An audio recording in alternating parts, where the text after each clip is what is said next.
रांची के पंडरा में होगी वोटों की गिनती, प्रेक्षकों ने मतगणना स्थल का निरीक्षण कर दिए ये निर्देश। झारखंड विधानसभा चुनाव 2024 के लिए मतदान के साथ साथ मतगणना की भी तैयारी की जा रही है। रांची के पंडरा में वोटों की गिनती की जाएगी। सामान्य और पुलिस प्रेक्षक ने रविवार को मतगणना स्थल पर सुविधाओं का जायजा लिया। व्रज गृह और स्ट्रांग रूम का भी टीम ने निरीक्षण किया है और सभी व्यवस्थाओं को दुरुस्त करने का निर्देश दिया। झारखंड विधानसभा चुनाव से पहले जेएमएम नेता रामानंद बेदिया ने थामा आजसू का थामन, सुदेश महतो ने दिलाई सदस्यता।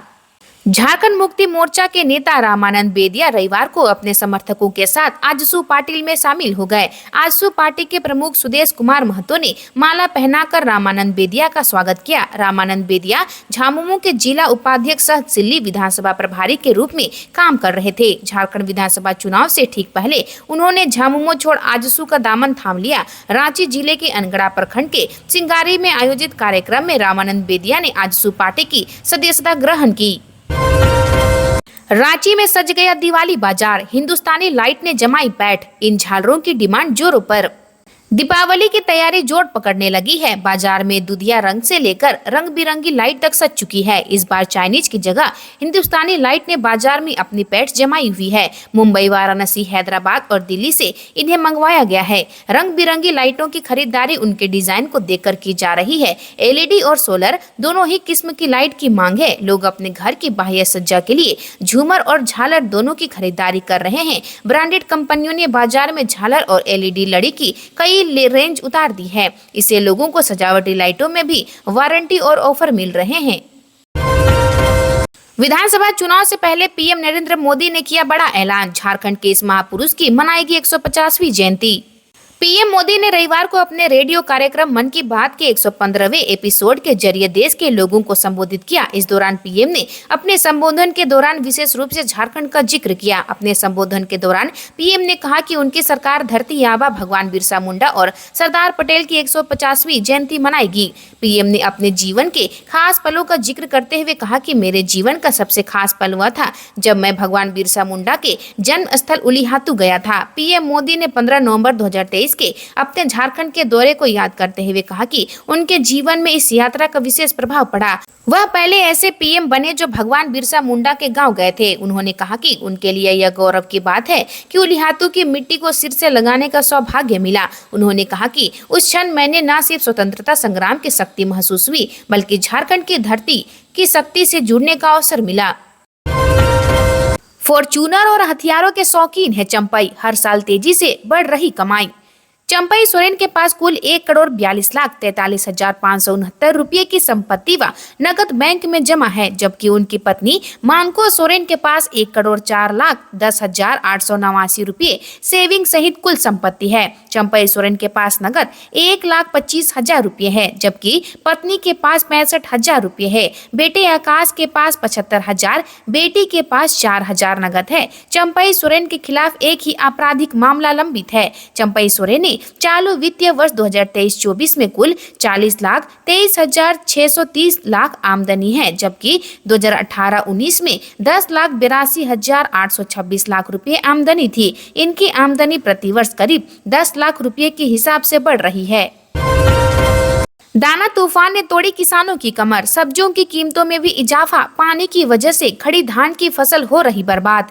चक्रवाती तूफान दाना ने बीते 3 दिनों से आम जनजीवन को अस्त व्यस्त कर रखा है। रोजमर्रा के कामकाज तो प्रभावित हुए ही हैं, वहीं खेती पर भी सीधा असर डाला है। इस तूफानी चक्रवात ने अगर किसी के जीवन को सबसे अधिक प्रभावित किया है तो वे हैं किसान। लगातार हुई बारिश की वजह से खेतों में पानी भर गया है। धान की फसल लगभग 75% तैयार हो गई थी। अगले माह कटाई शुरू होनी थी। इससे पहले चक्रवात के कारण तेज हवा और बारिश ने किसान की सारी मेहनत पर पानी फेर दिया। पकने को तैयार खेत में लगी धान की फसल गिर गई। वहीं सब्जी की खेती भी प्रभावित हुई है।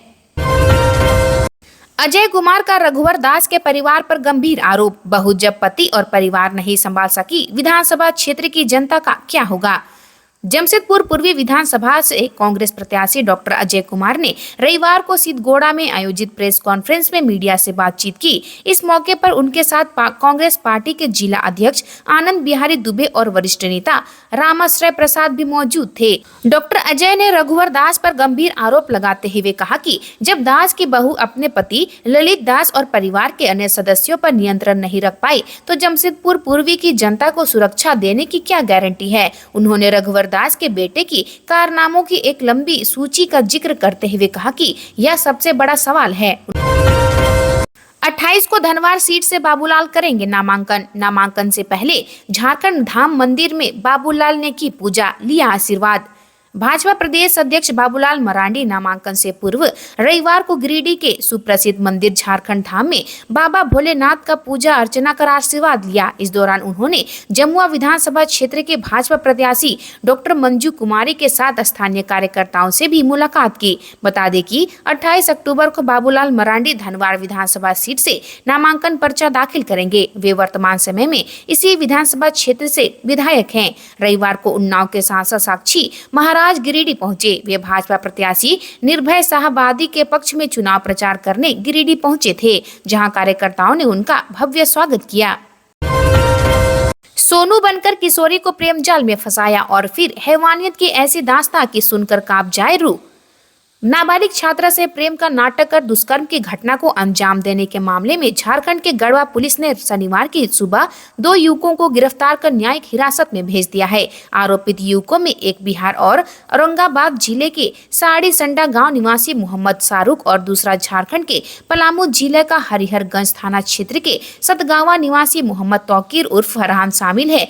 रंका थाना में दर्ज शिकायत के अनुसार पीड़िता मूल रूप से बिहार के औरंगाबाद की रहने वाली है। छात्रा के माता पिता दिल्ली में प्राइवेट फर्म में काम करते हैं। घर में अकेली होने की वजह से वह गढ़वा में अपने रिश्तेदार के घर पर रहकर पढ़ाई करती थी। मैट्रिक तक की पढ़ाई बिहार में करने के दौरान बिहार के औरंगाबाद जिले के साड़ी संडा गाँव निवासी मोहम्मद शाहरुख नाबालिग को अपना नाम सोनू बताता है। वह अपने हाथ में अक्सर कलावा और लाल टीका लगाकर छात्रा से मिलता था। कोल इंडिया के ठेका श्रमिकों की बल्ले बल्ले, दीपावली पर मिलेगा 8.33% बोनस।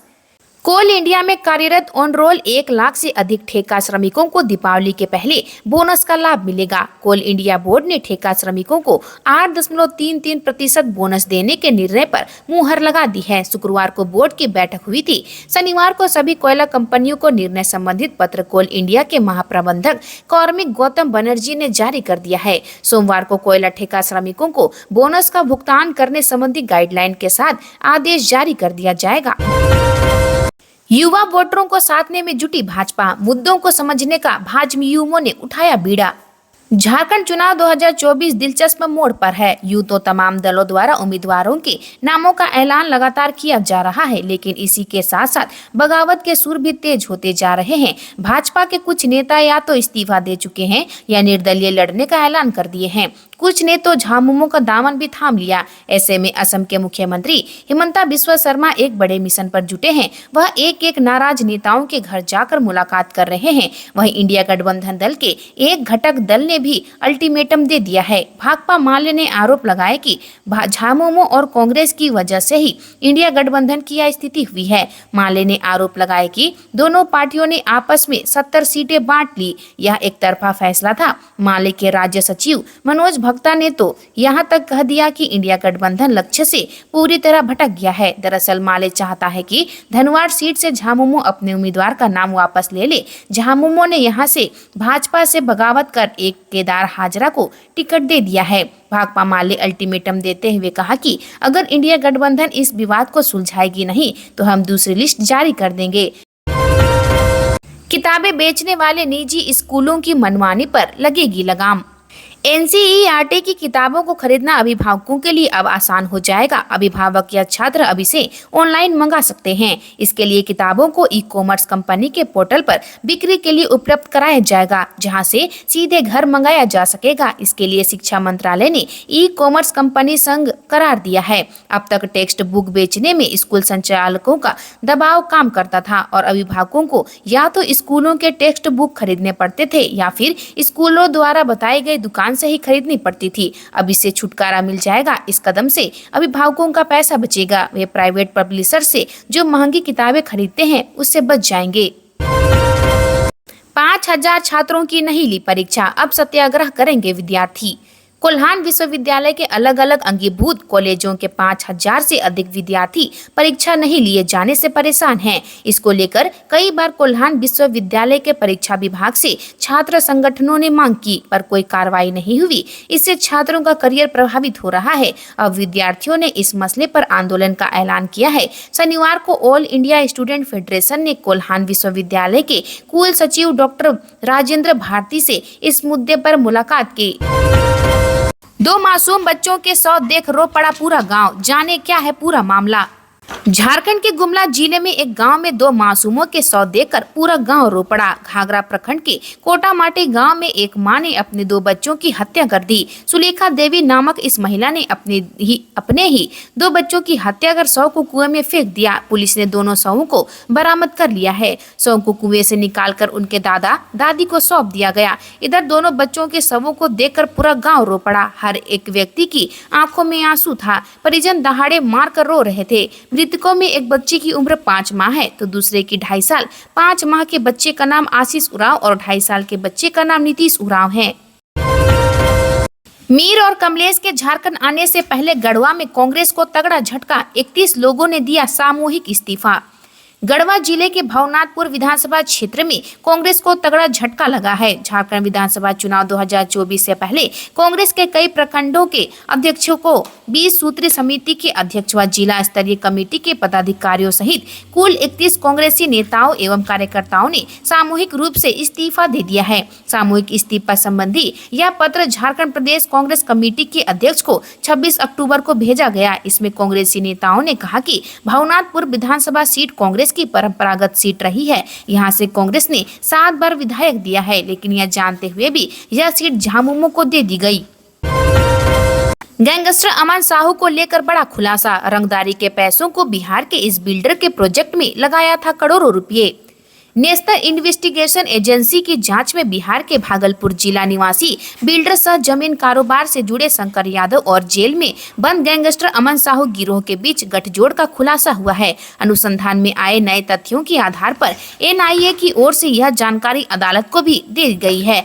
अदालत को बताया गया कि अमन साहू गिरोह ने रंगदारी में जो पैसे वसूले थे उसका निवेश शंकर यादव ने आकाश साहू के साथ मिलकर तुपुदाना में एक आवासीय प्रोजेक्ट में किया था। शंकर यादव ने वर्ष 2022-23 में अपने आईटीआर में सिर्फ 44,569 रुपये होने का दावा किया था, जबकि उसके पास से 1.30 करोड़ रुपये नकद मिले थे। इसलिए इस पैसे को एनआईए ने गिरोह द्वारा रंगदारी में वसूला गया पैसा माना है। झारखंड को बचाने के लिए बीजेपी को दे वोट, जेएमएम पर बरसे बाबूलाल मरांडी, कहा हेमंत सोरेन लाचार और विवश। बीजेपी के प्रदेश अध्यक्ष और झारखंड के पूर्व सीएम बाबूलाल मरांडी ने एक बार फिर जेएमएम पर निशाना साधा है। मीडिया से बात करते हुए उन्होंने कहा कि सीएम हेमंत सोरेन को माता और बहनों की इज्जत की परवाह नहीं है। बाबूलाल मरांडी ने कहा कि सीएम हेमंत सोरेन वोट के लिए किसी भी हद तक गिर सकते हैं। मीडिया से बात करते हुए बाबूलाल मरांडी ने कहा कि पीएम मोदी ने रविवार को अपने मन की बात कार्यक्रम में कई बातें बताई हैं। इस क्रम में उन्होंने 2 महापुरुषों का जिक्र किया है। दोनों महापुरुषों की 150वीं जयंती शुरू हो रही है। इसमें एक सरदार वल्लभ भाई पटेल और दूसरे भगवान बिरसा मुंडा है। सरदार वल्लभ भाई पटेल की जयंती को राष्ट्रीय एकता दिवस के रूप में मनाया जाता है। उस दिन दिवाली भी है। इस बार सरदार पटेल की जयंती को और धूमधाम से मनाना है।